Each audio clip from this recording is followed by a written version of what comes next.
suivez à Lubumbashi, à Kolwezi, à Bunia et partout en République démocratique du Congo. Mesdames et messieurs, bonsoir et bienvenue à cette grande édition d'information sur Amen Télévision. Ce jeudi matin, le Palais du Peuple a été pris d'assaut par des visiteurs inhabituels, des élèves de quelques écoles conventionnées catholiques de la capitale étant en sit-in devant le temple de la démocratie pour réclamer la reprise de cours dans leurs établissements respectifs. Après plusieurs minutes de protestation, ils ont été reçus finalement par Jean-Marc Kabunda Kaboun, premier vice-président de l'Assemblée nationale, qui a eu le mot pour calmer leur ardeur. Christelle Massala. Pour la première fois dans l'histoire congolaise, une rentrée scolaire totalise près de 3 semaines sans cours. C'est jeudi 21 octobre 2021. Les élèves scolarisés dans des écoles conventionnées catholiques ont pris d'assaut le Palais du Peuple pour déposer leurs revendications auprès de 2 chambres du Parlement en vue de trouver une solution idoine. Ils ont été reçus à la chambre basse du Parlement par Jean-Marc Kabound, premier vice-président de l'Assemblée nationale qui a promis de trouver des solutions à ces fléaux. C'est dommage que vous soyez venus ici. En ce moment, vous devriez être à l'école en train d'étudier. Et c'est aussi dommage que vous soyez des victimes d'une mésentente entre le parent, entre le gouvernement congolais et vos enseignants. Je crois que vous êtes des innocents. En principe, à 7 heures, vous devez être à l'école. En même temps aussi, je constate que ceux qui devaient revendiquer, ce sont vos enseignants plutôt que vous-même. Parce qu'en réalité, vous n'y êtes pour rien. Mais je retiens aussi que c'est de votre droit de revendiquer que vous soyez en classe en train d'étudier. Vous êtes en droit de revendiquer cela. Mais laissez-moi vous dire que la Constitution de notre pays, à son article 43, consacre la gratuité de l'enseignement de base. Jean-Marc Kabunda Kabound a par ailleurs demandé la non-instrumentalisation des élèves par des tierces. Je voudrais rappeler ici que votre place n'est pas dans la rue. Votre place est à l'école ou, si vous n'êtes pas à l'école, vous devez être à la maison. Alors je préfère dire ici que les enseignants qui sont en train de revendiquer l'amélioration de leurs conditions de vie à travers un salaire décent, ont le devoir de le faire eux-mêmes plutôt que d'utiliser des élèves que vous êtes. Pour ces élèves, le message de Jean-Marc Kabound reste prometteur. C'est pourquoi nous voulons étudier. Ce que moi je retenu, c'est qu'il nous a dit de rentrer à la maison, de ne plus revendiquer par rapport à ce qui concerne l'enseignement, car eux-mêmes ont pris l'engagement de poursuivre cela. C'est dans la salle des spectacles de la chambre basse du Parlement que les écoliers ont échangé avec le bureau Mbosso pour trouver incessamment des solutions pour pallier à cette situation.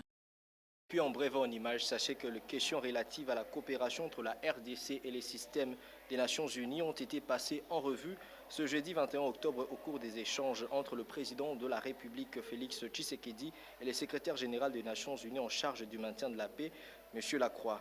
Ce haut fonctionnaire des Nations Unies, qui était conduit auprès du chef de l'État par Mme Bintou Keïta, représentante spéciale du secrétaire général des Nations Unies en RDC, a dit avoir remercié le chef de l'État Félix Tshisekedi pour l'excellence de coopération et les très bons esprits qui existent entre les autorités congolaises et les systèmes des Nations Unies. Les questions en rapport avec les défis d'ordre sécuritaire dans l'Est de la RDC, le renforcement des dispositifs de la MONUSCO et les efforts pour la réconciliation des communautés locales ont également été examinés au cours de ces échanges. Il a ensuite rassuré à la disponibilité des Nations Unies à apporter leur soutien total à l'organisation des élections en République démocratique du Congo. Et avant de se rendre à la présidence, M. Lacroix a été reçu par le Premier ministre Jean-Michel Sama-Lukonde Kyenge ce jeudi 21 octobre au menu des échanges, le retrait progressif et échelonné de la MONUSCO sur le sol congolais. Suivez. C'est tard dans la soirée que le chef du gouvernement congolais s'est entretenu avec une délégation onusienne, conduite par la représentante du secrétaire général de l'ONU à RDC, Bintou Keïta. Au menu de ce tête-à-tête, la mise en œuvre du plan de transition qui a été préparé conjointement par la MONUSCO et le gouvernement congolais dans un excellent esprit de coopération. Le retrait progressif et échelonné de la MONUSCO a été aussi passé au pain de fin. Pour Jean-Pierre Lacroix, le champ s'avère irréversible car la coopération entre la RDC et la MONUSCO reste prioritaire. Vous pouvez compter sur notre détermination, la détermination de la MONUSCO et de tout le système des Nations Unies pour mettre en œuvre maintenant ce plan de transition. Et je voudrais clarifier, parce qu'on parle souvent du départ programmé, d'un plan de départ. Il n'y a absolument pas de plan qui aurait prédéterminé le départ inéluctable de la MONUSCO dans 3 ans, 4 ans ou 5 ans. Parce que ça, ce sera un calendrier artificiel détaché de l'évolution des conditions dans le pays, de la réalité du pays. Ce que ce plan contient, c'est un certain nombre d'objectifs qui sont prioritaires et qui sont liés notamment à des progrès dans la situation sécuritaire, à des progrès dans le retour de l'État là où il n'est pas encore assez présent ou là où il est absent, et d'autres critères importants. Je pense notamment aux droits humains, à la promotion de la place de la femme également. Bref, toute une série d'objectifs qui feraient que si ces objectifs étaient atteints, les conditions seraient réunies pour que la MONUSCO graduellement s'en aille et cède la place à une forme différente de soutien des Nations Unies, je dirais une forme plus classique et une forme plus classique de soutien de la part des partenaires internationaux. Le ministre de l'Intérieur et Sécurité, le ministre du Plan, le ministre des Droits humains, la ministre du Genre, Famille et Enfants, la représentante spéciale du secrétaire général des Nations Unies en RDC et les chefs de la MONUSCO, la délégation de la MONUSCO, les officiers militaires et certains membres du cabinet du Premier ministre ont pris part à cette séance de travail. Et restons toujours à la primature où le Premier ministre Jean-Michel Samalukonde Kyenge a eu à présider la réunion de travail consacrée à l'évaluation de la situation épidémiologique du pays qui est à la fois confronté à la maladie à coronavirus, à la méningite et à l'épidémie à virus Ebola. Christelle Massala. Autour du chef du gouvernement étaient réunis le ministre de la Santé, le ministre de la Recherche scientifique, le ministre de l'Enseignement supérieur et universitaire, le gouverneur de la ville-province de Kinshasa, les officiels militaires et de la police, administrateurs de l'Agence nationale de renseignement, de membres du secrétaire technique de la riposte contre la COVID-19 ainsi que les experts de la primature. Selon le ministre de la Santé publique, Hygiène et Prévention, le docteur Jean-Jacques Mbungani, l'objectif de cette réunion était d'évaluer la situation épidémiologique, notamment en ce qui concerne la maladie à coronavirus, celle de la méningite et de l'épidémie à virus Ebola en République démocratique du Congo.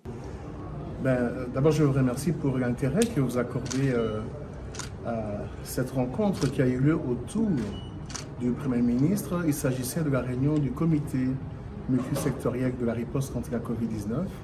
À la demande de son Excellence, Monsieur le Premier ministre, nous sommes réunis pour évaluer la situation de la COVID-19 et également nous avons échangé sur la situation de la méningite à Banaglia et également de la maladie à virus Ebola qui sévit dans notre pays, précisément à Béni, et nous avons aussi évoqué la situation de l'épidémie de la rougeole. Nous avons levé l'option que par rapport à la COVID, il est important de continuer la sensibilisation de la population face aux mesures barrières. Parce que vu le risque d'une 4e vague décriée au niveau mondial qui peut arriver dans les semaines à venir, et nous devons protéger la population, raison pour laquelle, bien que l'évolution de la pandémie est favorable à ce jour, nous devons garder le cap en maintenant strictement le respect des gestes barrières, le port correct de masque, la distanciation sociale. Voilà au niveau de la Covid les décisions qui ont été retenues. Nous avons également levé l'option d'intensifier la sensibilisation autour de la vaccination. Nous avons déjà vacciné un grand nombre des Congolais, mais nous avons la prétention de vacciner 25% de notre population. Pour rappel, la première vague de la maladie à coronavirus a connu son apparition en mars, avril, mai 2020, qui avait pour 500 cas par semaine. Et revenons à l'Assemblée nationale où le ministre de Petites et Moyennes Entreprises, Eustache Muhonzi, a été interpellé par les élus nationaux pour le dossier de la sous-traitance. Ce dernier dispose de 48 heures pour répondre aux élus nationaux sur les pratiques de certaines entreprises dans la sous-traitance de la main-d'œuvre congolaise. La plénière était conduite par le premier vice-président Jean-Marc Abound. C'est pour répondre à la question orale avec débat sur l'application de la loi numéro 17/001 du 8 février 2017 fixant les règles applicables à la sous-traitance dans les secteurs privés. Une initiative parlementaire du député Ilunga-Nkulu Wakiluba, élu de Malemba-Nkulu dans Olomami. Dans son exposé des motifs, les députés notent qu'il observe de plus en plus un dérapage dans le secteur privé sur l'application de manière générale de la loi numéro 17/001 du 8 février 2017 fixant les règles applicables à la sous-traitance dans les secteurs privés en ses articles 6, 7, 8, 10, 11, 24 pour ne citer que ceux-là.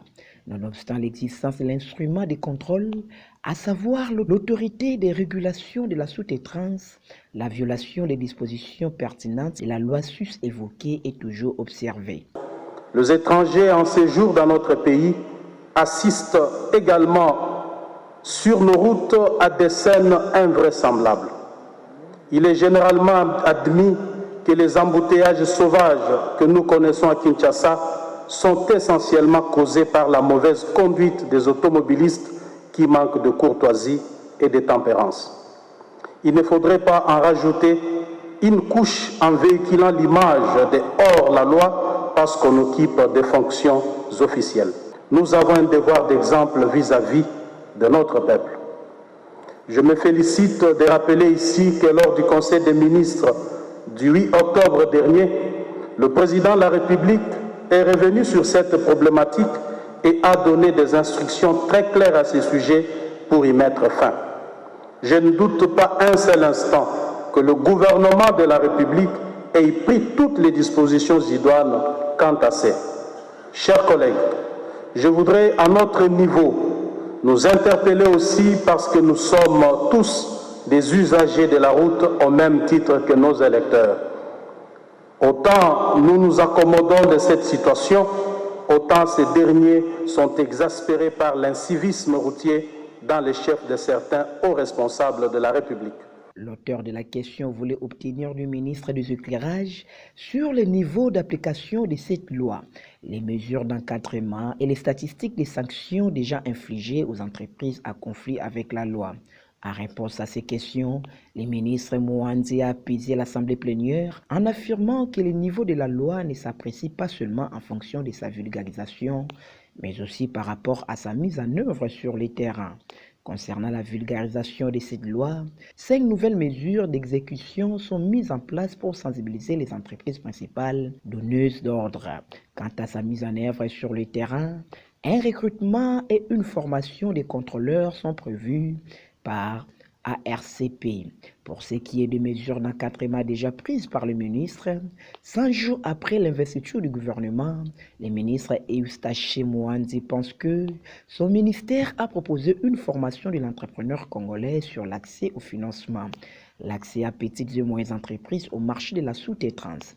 Enfin, s'agissant des statistiques des sanctions déjà infligées aux entreprises selon les prescrits de la loi, il a dit entendre les rapports des missions de contrôle réalisés au Lualaba et dans la province du Haut-Katanga. Et changeons de chapitre pour parler de l'entérinement de Denis Kadima à la tête de la CENI pour l'organisation des élections de 2023 qui continue à susciter, à diviser l'opinion politique. À cet effet, notre rédaction a tenu à voir les points de vue de la population sur le nouveau président de la CENI, Arfalon Bassakissa. Entérinement des membres de la CENI ne cesse de faire couler l'encre et salive dans plusieurs coins et recoins de la République. Face à cette situation, les Kinois n'ont pas manqué à donner leur point de vue quant à ces. Moi, en tant que Congolais, mon souci majeur, c'est quoi? On voulait que notre pays aille de l'avant. Pour moi, je trouve ça bizarre lorsqu'on dit que non, ceux qui ont confession religieuse, ceux qui ont 8 sont. Pour moi, ce sont des embrouillements. oyo eza malamu eza nini fo totala liboso ntango totala liboso eza nini tondima nanu candidature ya ndeko na biso Kadima tolongola nanu bapoint divergence na biso tozalaka nango voilà ke yo no aza soki muluba aza soki moto aboyi no tolongola na babiloko wana oyo eza essentiel eza nini ntango tozoloba ke président Tshisekedi asala glissement te mais ntango tozoboya koanterine Kadima bozomona te ke biso mo tozobenda bata elobi tokokrie na glissement mais que tant tokokrie na glissement et oza faute ya nani elongo azomituna bakestion alingi bapapa na biso ya église catholique en tout cas totika nanu baparti pris catholique tobandaki na 2006 ntango tozali na 2006 baboyaki nani abe malomalo baconteste mpo na ye toye na 2011 baboyi nani président assemblée ya seni Ngoyi Mulunda toye na 2018 toboyi nani Corneille Nanga awa bazo koimpose biso koimpose catholique aza na SCC baza baeglise pamba te akosakana nango tomoni batémoin ebele na baobservateur ebele na kati ya RDC ezalaka ba2 communauté wana nde bapesaka mais ezokamwisa ngai bato ya assemblée nationale bazobwakisa mpe na nani FCC nani SCC na catholique tozala bato to bango balobi enini ekochange soki lobi tokangami na nzela tozalaki na nano toloba tomarchaki na 2017 2019 awa nani o baprotaki Orsa Malonda mais kaka président de la république mutu alobi namona neti makile kotanga balongoli ye lelo Janine Mabunda bimaki mutu mabe mpo na nini papa nabengi papa te nabengi pepe akosala makambo ya mbango toluka solution mboka ekene liboso mama glissement eza te eza lelo consensus kaya même ya une semaine même ikosila nango bayokanaki te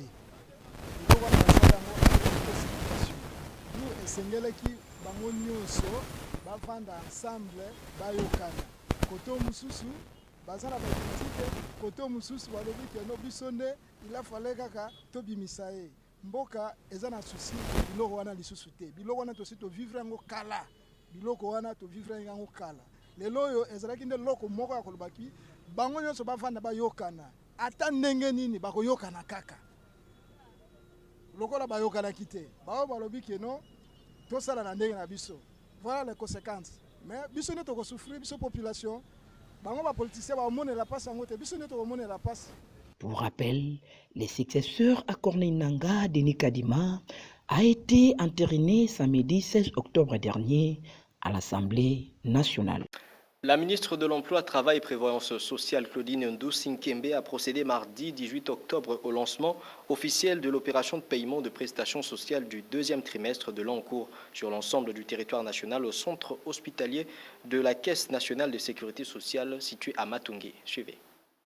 Chose promise, chose due, dit-on. Après avoir lancé le 14 septembre dernier le paiement des prestations sociales du deuxième trimestre 2021 à Kinshasa pour l'ensemble du pays, Claudine Ndoussi Mwakembe, ministre de l'Emploi, Travail et Prévoyance sociale, est revenue dans ce même cadre magnifique du centre hospitalier de la CNSS Matungé mardi 19 octobre 2021 pour lancer officiellement cette fois-ci le paiement des prestations sociales du troisième trimestre 2021. Occasion propice pour la patronne de l'emploi, travail et prévoyance sociale en République démocratique du Congo de se rendre personnellement compte, comme dans l'Est du pays, de la matérialisation sans faille des instructions données sur le même lieu au nouveau staff dirigeant de la CNSS, Caisse nationale de sécurité sociale, de relever de 45% les prestations sociales. Elles sont donc passées de 220 000 francs congolais à 320 000 francs congolais à la grande joie des bénéficiaires.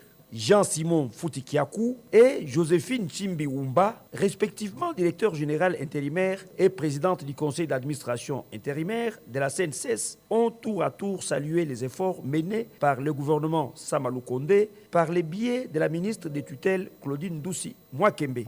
Le numéro 1 de l'emploi en RDC qui tient à l'amélioration des conditions sociales, non seulement des travailleurs, mais aussi et surtout des retraités et autres héranciers du régime général de sécurité sociale, a réitéré la volonté du gouvernement de Ouarios, sous le leadership du président Félix-Antoine Tshisekedi Tshilombo, d'œuvrer pour la matérialisation de la vision « Le peuple d'abord » dans son secteur. Au terme des différentes allocutions de circonstances, un échantillon représentatif d'une centaine de retraités, veuves et autres rentiers ont reçu chacun une enveloppe consistante revue à la hausse comme promis par la ministre Claudine Ndoussi-Mwakembe. Et parlons sécurité. Des messages de soutien aux encouragements aux forces armées de la République démocratique du Congo engagées sur les théâtres des opérations province de l'Ituri pour traquer les groupes armés ne cessent de provenir de partout. Le cas le plus récent est celui du député provincial Jean Bosco Assamba, élu de la ville de Bunia, qui exprime sa satisfaction suite au travail abattu par les vaillants soldats des FARDC à la localité de Nyangaray, dans le territoire de Djougou. Les opérations militaires pour neutraliser les groupes armés pendant l'état de siège en Ituri rencontrent davantage les desiderata de toutes les couches de la population. Deux messages d'encouragement et de soutien aux voyants militaires de FARDC fusent de partout au regard des résultats positifs sur le terrain. Le député provincial Jean Bosco Assamba, qui n'a pas su rester indifférent, salue les offensives que mènent les forces loyalistes depuis près d'une semaine dans la région de Nyangaray, en territoire de Djougou. La population de Bunia, en général, et moi personnellement comme élu de la ville de Bunia, nous sommes très satisfaits et nous sommes aussi très contents de la manière dont les gardes républicains, que ce soit la force armée de la République démocratique du Congo, a délogé les miliciens de Codeco pas plus tard qu'hier dans les territoires de Djougou et précisément à Nyangaray. Nous les encourageons et nous les demandons de frapper encore très fort afin que la paix soit retrouvée dans la province de l'Ituri en général et partout dans des villages. Dans la foulée, cet élu de la ville de Bunia demande à toute la population de l'Ituri de se ranger derrière l'armée pour la pacification totale de la province. Nous demandons à la population de continuer à collaborer avec notre force armée, avec les JR qui sont sur le terrain. Ils se sacrifient pour nous, pour remettre la paix et la sécurité de la province.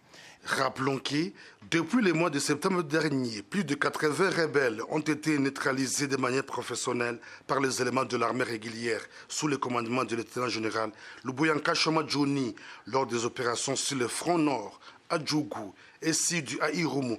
26 ADF se sont rendus, 62 autres capturés et plus de 40 armes récupérées. Et ouvrant la page internationale dans ce journal, en direction le Mali, où après bientôt 9 ans d'intervention contre le djihadiste, les autorités maliennes ne font plus mystère de leur volonté de dialoguer avec les chefs des rebelles, invoquant le précédent afghan malgré la victoire des talibans et les risques d'envenimer la crise avec la France. Suivez. Après 10 années de lutte contre les djihadistes, les autorités maliennes veulent tenter une nouvelle approche, le dialogue. Car les islamistes, d'abord cantonnés au nord du pays, renforcent leur position dans le centre du Mali et le gouvernement se retrouve en quelque sorte au pied du mur. Il y a quelques jours, le Haut Conseil islamique a été choisi pour mener ces négociations. Jouant le rôle de trait d'union entre les autorités et les associations religieuses, l'instance avait déjà multiplié les contacts avec les djihadistes avant que les choses ne deviennent officielles. C'était le cas notamment lorsqu'il a fallu libérer des otages, comme le chef de l'opposition Soumaïla Cissé il y a 1 an. Le ministère des Affaires religieuses a cependant précisé que ce dialogue serait assorti de lignes rouges, sans préciser lesquelles. Par ailleurs, cette option du dialogue qui pose de nombreuses questions ne fait pas plaisir à tout le monde, à commencer par la France, principal allié du Mali, qui a toujours refusé ce dialogue. Cette nouvelle approche du gouvernement malien intervient alors que les relations entre Bamako et Paris traversent leur plus grave crise depuis le début de l'engagement militaire français au Mali en 2013. Et pour l'instant, aucun des groupes djihadistes présents dans le pays n'a officiellement réagi à cette main tendue du gouvernement malien.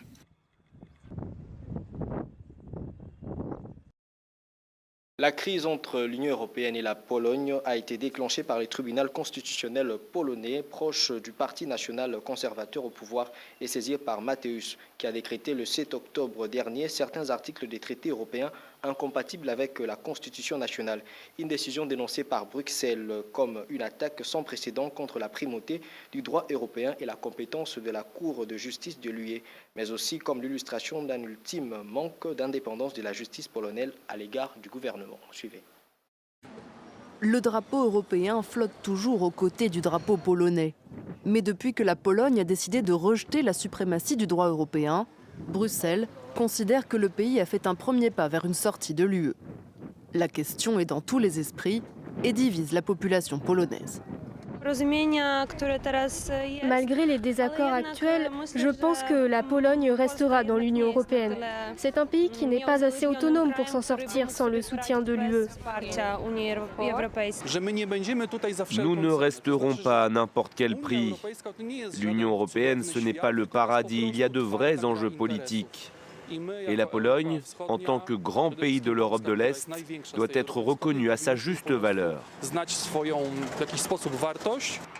Depuis plusieurs années, les relations se dégradent entre Varsovie et Bruxelles, notamment depuis la réforme du système judiciaire et la nomination controversée de 2 juges appartenant au parti conservateur nationaliste au pouvoir, Droit et Justice. Pour les autorités polonaises, ces changements sont indispensables afin d'éradiquer la corruption dans le pays. Mais pour l'Union européenne, il porte atteinte à l'indépendance de la justice et à l'état de droit en Pologne.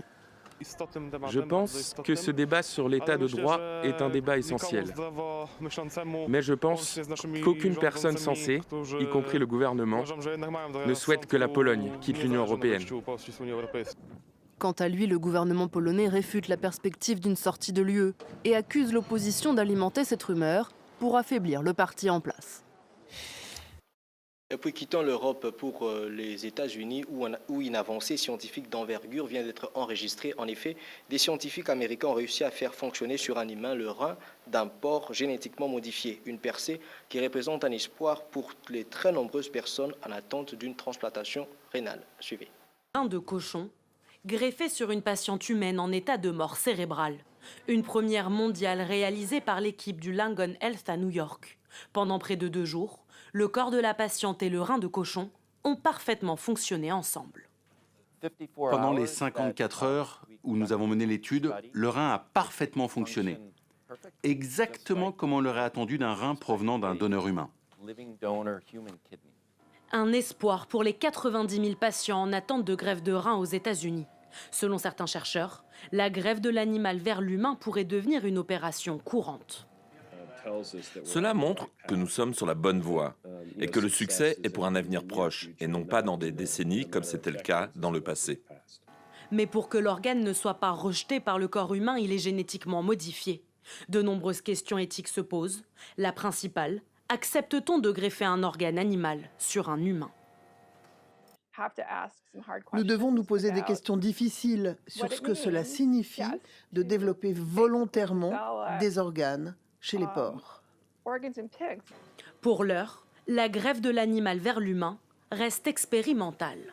Voilà, c'est par cette découverte scientifique que nous mettons un terme à cette grande édition d'information. Merci de nous avoir suivis et très bonne suite de programme sur Amen Télévision, la télé autrement. Au revoir.